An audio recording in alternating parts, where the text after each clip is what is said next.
ואתה יודע, לפני שמתחילים את מחאת הקיץ הזאת, היא כבר התחילה אתמול, אמנם עדיין בקטנה, חייבים, אתה יודע, העובדה שהמחאה היא קואליציה של בעלי אינטרסים רבים, ושאתה רואה שלטים של כל מיני עניינים במחאה, היא א', ברכה. היא ברכה מכיוון שבאמת יש כל כך הרבה ציבורים מושתקים, מוחלשים, שרק בהצטרפות לצעדה גדולה יכולים להרגיש שעניינם בא לידי ביטוי. כי אם הם רק יצאו לזה, אז זה תמיד נגמר ב-15 איש בסדרה.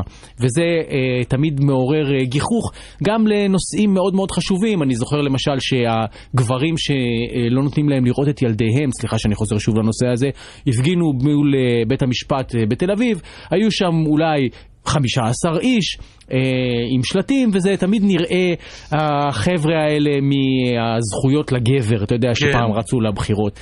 אבל כשהקבוצות האלה מתאחדות לכדי הפגנה אחת גדולה, יש בזה תחושה של כוח.